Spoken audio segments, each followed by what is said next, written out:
আমি অনেক দিন ধরে ডুওলিঙ্গো প্র্যাকটিস করছি। ডুওলিঙ্গো অ্যাপে প্র্যাকটিস করছি, প্র্যাকটিস টেস্ট দিচ্ছি। কিন্তু কোনোভাবেই আপনার স্কোরের ইমপ্রুভমেন্ট হচ্ছে না। আমি অনেক চেষ্টা করছি, কিন্তু কোথায় ভুল সেটাও ধরতে পারছি না। অনেক দিন ধরে প্র্যাকটিস করার কারণে এখন কিছুটা ফ্রাস্ট্রেটেড হয়ে গিয়েছি।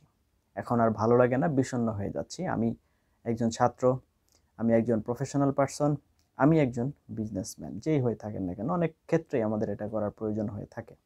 এবং তার ক্ষেত্রে একটা জিনিস আমরা যেটা দেখতে পাচ্ছি সেটা হচ্ছে যে প্র্যাকটিস করার পরেও স্কোর বাড়ছে না, তখন কিন্তু খুব স্বভাবতই এবং খুব স্বাভাবিকভাবেই আমাদের বিষণ্ণতার মাত্রা বেড়ে যায় এবং আমাদের ডিপ্রেশনের পরিমাণ বেড়ে যায়। সেই জায়গাতেই আমি চেষ্টা করব আজকে আপনাদেরকে কিছুটা হেল্প করার জন্য। I been teaching Duolingo since 2016, যখন থেকে এটার প্রথম আবির্ভাব হয়েছে তখন থেকেই। তো সেখান থেকে কিছু ক্ষুদ্র অভিজ্ঞতা আপনাদের সাথে শেয়ার করব, যেরকম কেন হয়ে থাকে আসলে অ্যাকচুয়ালি আপনি হয়তো আপনার সাথে কিছুটা রিলেট করতে পারবেন। বিফোর দ্যাট সামান্য কিছু ইনফরমেশন। আপনি যদি ডুওলিঙ্গো টেস্ট পারচেস করেন, এই ঝামেলা থাকে, ডুওলিঙ্গো টেস্টের সেন্টারের প্রয়োজন হয়ে থাকে, ডুওলিঙ্গো প্র্যাকটিসের জন্য ম্যাটেরিয়ালসের দরকার হয়ে থাকে, অথবা আপনি যদি ডুওলিঙ্গো মক টেস্ট দিয়ে নিজেকে যাচাই করতে চান, you can contact with me. আমার সাথে কন্ট্যাক্টের ডিটেলস আপনি ভিডিও কমেন্টে পিন করা অবস্থায় পেয়ে যাবেন। আর আপনি যদি আমার চ্যানেলে সাবস্ক্রাইব হয়ে থাকেন, the boss, otherwise please subscribe, it's my whole hearted request to you. আপনি যদি 24/7 আমার সাথে কানেক্টেড থেকে ডুওলিঙ্গো প্রিপারেশন নিতে চান, you can like my Facebook page and join my Facebook group. সেগুলো লিঙ্ক ভিডিও ডেসক্রিপশনে দেওয়া আছে। এবার চলে আসি আমাদের মূল আলোচনায়, সেটা হচ্ছে অনেক দিন ধরে প্র্যাকটিস করছি কিন্তু ইমপ্রুভমেন্ট হচ্ছে না। দেখুন, you need to understand that, সর্বপ্রথম আপনাকে এটা বুঝতে হবে, this is not all about your knowledge, this is all about your skill. এবার এটাকে যদি আমি একটু ভাঙি, এটাকে যদি আমি একটু আপনার বোঝার সুবিধার্থে একটু যদি বিস্তারিত বলি, সেটা হচ্ছে, দেখুন, ডুওলিঙ্গো এক্সামে কোন রাইটিং পার্টটা আসবে বা কোন টপিক নিয়ে আপনাকে লিখতে দেওয়া হবে, we don't have any idea. হ্যাঁ, ধরন বলতে পারি যে এই ধরনের কোয়েশ্চেন আসবে, কিন্তু কোন টপিক দিবে সে ব্যাপারে কারো কোনো ধারণা নেই। স্পিকিংয়ের ক্ষেত্রে কোন টপিক দিবে কোনো আইডিয়া নেই। তার মানে হচ্ছে আপনাকে আমরা ধরনের জন্য প্রস্তুত করে দেবো যে হ্যাঁ, এখানে এই ধরনের কোয়েশ্চেন আসবে, এই রুলস রেগুলেশন ফলো হবে, কিন্তু আপনাকে আইটি রিলেটেড দেওয়া হবে, আপনাকে কি ফিনান্স রিলেটেড দেওয়া হবে, আপনাকে কি হিস্ট্রি রিলেটেড দেওয়া হবে, আপনাকে কি কোনো রিসার্চ টাইপের কিছু দেওয়া হবে, নোবডি নোজ, কেউ জানে না। তো এই জন্য আমি বলেছি এটা কোনো মুখস্থ করা পরীক্ষা না, টোটাল পরীক্ষাটাই হচ্ছে স্কিল বেসড। সুতরাং আপনি যদি ভেবে থাকেন আমি 500 ওয়ার্ড মুখস্থ করলাম, 10টা টপিক পড়লাম এবং হচ্ছে 20টা ফিল ইন দ্য ব্ল্যাঙ্কস পড়লাম, এগুলো দিয়ে আমি ডুওলিঙ্গোতে ভালো করে ফেলবো, it's not possible. By the way, এটা খুব কম মানুষই মনে করে, কিন্তু কিছু কিছু মানুষ মনে করে, এই জন্য আমি বলে দিচ্ছি। দেখুন, এটা দ্বারা হবে না। আপনি এটা দিয়ে পরীক্ষায় পাশ করতে পারবেন না বা পরীক্ষায় ভালো স্কোর করতে পারবেন না। এই পরীক্ষায় পাস ফেল বলে কোনো কিছু নেই। একটা টার্গেটেড স্কোর, বা যে আপনি যে ইউনিভার্সিটিতে অ্যাপ্লাই করবেন বা আপনি যে ইমিগ্রেশন প্রোগ্রামে অ্যাপ্লাই করছেন, সেখানে একটা স্কোর ফিক্সড করা থাকে যে এই স্কোর হলে আপনি অ্যাপ্লাই করতে পারবেন, তোমাদের সেই স্কোরটা উঠাতে হয়। আচ্ছা, তো তার মানে আমরা একটা কথায় আসতে পারলাম বা সিদ্ধান্তে উপনীত হলাম যে এটা কোনো মুখস্থ করার পরীক্ষা না, এটা হচ্ছে চর্চার পরীক্ষা, প্র্যাকটিসের পরীক্ষা, আপনার স্কিলের পরীক্ষা। তো এই জায়গাতেই আমরা সবচেয়ে বড় বাধার সম্মুখীন হই। আমাদের সম্মানিত পরীক্ষার্থী যারা আছেন, আমাদের সম্মানিত আপনার শিক্ষার্থী যারা আছেন, যারা পরীক্ষা দিবেন, প্রস্তুতি নিচ্ছেন, তারা চর্চাটাই করতে চান কম। তো দয়া করে প্র্যাকটিসটা করেন। আচ্ছা, এটা হচ্ছে number 1, it's not your knowledge, it's your skill, what is matter in here. আচ্ছা, এরপরে যেটা আসছে সেটা হচ্ছে এই যে এক্সামটা আপনি দিবেন, এই এক্সামটা কিন্তু আপনার হচ্ছে অবশ্যই অবশ্যই এবং অবশ্যই আপনার নিজে দিতে হবে। অনেকে আপনার হচ্ছে ডুওলিঙ্গোর বিভিন্ন স্ক্যাম ঘুরে বেড়ায়, আপনার ফেসবুক বিভিন্ন অ্যাড দেখুন, এগুলো আপনার জন্য দীর্ঘমেয়াদীতে ক্ষতি। ইনস্ট্যান্ট অনেক পয়সা খরচ হবে। আমি চাইবো আপনি এটাকে কীভাবে না, আপনার মাইন্ড সেট আপ একটু চেঞ্জ করেন। মাইন্ড সেট আপটা কি?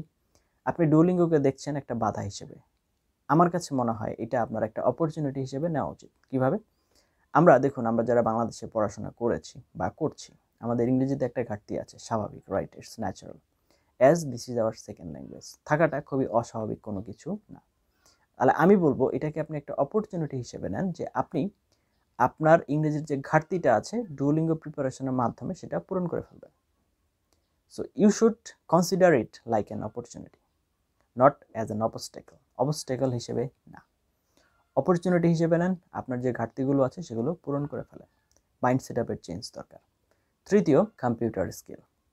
আমি আমার এই সুদীর্ঘ অভিজ্ঞতায়, I been teaching since 2016, I have introduced Duolingo preparation course in Bangladesh. আমার আগে ডুওলিঙ্গো প্রিপারেশন কোর্স বেয়ারলি কেউ করাতো কিনা আই ডোন্ট নো। আমি এটাকে একটা প্রাতিষ্ঠানিক রূপ দিয়েছি। আল্লাহর রহমতে এবং আপনাদের দোয়ায়।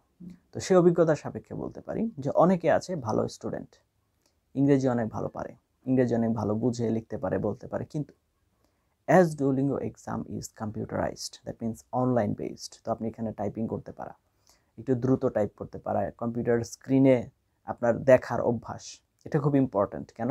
হার্ড কপিতে আপনি যখন কোনো কিছু দেখেন, একটা রিডিং প্যাসেজ, তখন কিন্তু আপনি সেখানে মার্ক করতে পারেন, সেখানে আপনি সেখানে 2-3 বার মার্ক করে একটা ভিন্ন মার্ক করে সেটাকে একটা হাইলাইট করতে পারেন, কিন্তু আপনি যখন কম্পিউটার স্ক্রিনে দেখবেন তখন কিন্তু হাইলাইট করার সুযোগটা থাকছে না। তো এই যখন অবস্থা বা এই যে অবস্থা, তখন কিন্তু আমাদের মনোযোগ ধরে রাখাটা অনেক টাফ হয়ে যায়।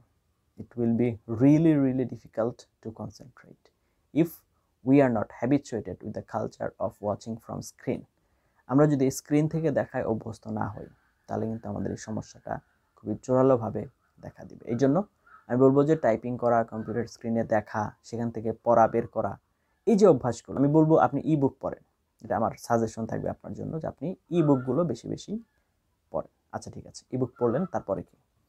তারপরে যেটা আসছে, দেখুন প্রত্যেকটা ল্যাঙ্গুয়েজে 2 ধরনের স্কিল থাকে, একটা হচ্ছে প্রোডাক্টিভ স্কিল আর একটা হচ্ছে রিসেপটিভ স্কিল। তো প্রোডাক্টিভ স্কিল কি? স্পিকিং এবং রাইটিং হচ্ছে প্রোডাক্টিভ স্কিল, রিডিং এবং লিসনিং হচ্ছে আপনার রিসেপটিভ স্কিল। এখন দেখুন, প্রোডাক্টিভ স্কিলে আপনি স্বাধীন, আপনি আপনার মতো করে বলতে পারেন, লিখতে পারেন, সমস্যা নেই। কিন্তু রিডিং এবং লিসনিংয়ে কিন্তু আপনাকে কী করতে হচ্ছে? Fixed answer. রিডিংয়ের ক্ষেত্রেও ফিক্সড আনসার যে এটাই আনসার হবে, লিসনিংয়ের ক্ষেত্রেও ফিক্সড আনসার যে এটাই আনসার হবে। আনসার কিন্তু চেঞ্জ হওয়ার কোনো সুযোগ নেই।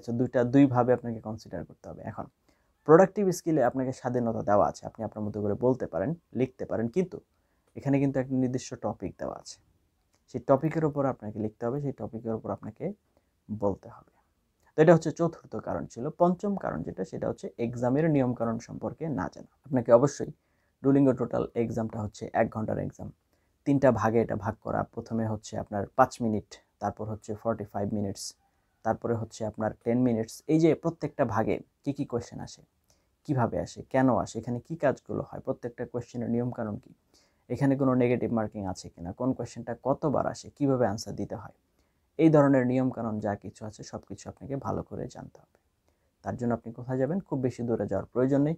আমাদের এই চ্যানেলের প্রত্যেকটা playlist, Duolingo speaking, reading, writing, listening, Duolingo basic information, এই ধরনের আলাদা আলাদা প্লেলিস্ট আছে, দয়া করে সেগুলোতে যান, সেই ইনফরমেশনগুলো একটু দেখেন, আগে ভালো করে ডুওলিঙ্গো ইংলিশ টেস্ট সম্পর্কে জানুন, টোটাল ইনফরমেশনটা নিন, নিজেকে প্রিপেয়ার করুন, তারপর হচ্ছে প্র্যাকটিস টেস্ট দিন, তারপর হচ্ছে আপনি পরীক্ষা দিন। এই পদ্ধতিগুলো ফলো করুন। আমি যে কমন মিস্টেকের কথা বলেছি 5টা কারণ, এগুলো একটু রিজলভ করুন। আপনার ভিতরে যদি কোনো ইস্যু থেকে থাকে, আপনার ক্ষেত্রেও থাকতে পারে, তো সেগুলো যদি রিজলভ করুন, ঠিক করে তারপর হচ্ছে পরীক্ষা দিন। তারপরও এইগুলো রিজলভ করার পরেও যদি আপনার কোনো সমস্যা থাকে, প্লিজ আমাকে কমেন্টে জানান, আমি চেষ্টা করবো আপনার সেটার সলিউশন করে দেওয়ার জন্য। As long as I've been around, I've been teaching since 2016, তখন থেকে চেষ্টা করে যাচ্ছি, আপনাদের দোয়া ইনশাল্লাহ সামনেও চেষ্টা করে যাব। আর মানুষ মাত্রই ভুল হতে পারে, স্বাভাবিক বিষয়। আমারও যদি কোনো ভুলভ্রান্তি থাকে তাহলে সেগুলো অবশ্যই ক্ষমাসুলভ দৃষ্টিতে দেখবেন, ইটস মাই রিকোয়েস্ট। এবং কীভাবে আরও ইমপ্রুভমেন্ট করা যায়, সবাই আমাকে পরামর্শ দিন। আপনাদের পরামর্শ নিয়েই আমরা চাই আমাদের এই ফ্যামিলিটা বড় হোক এবং আমরা একটা বড় কমিউনিটি তৈরি করতে পারি, যারা হচ্ছে একে অপরকে সহযোগিতা করবে। Thank you for watching until now. Let's meet to some other video. Till then have a nice time. আসসালামু আলাইকুম ওয়া রাহমাতুল্লাহি ওয়া বারাকাতুহু।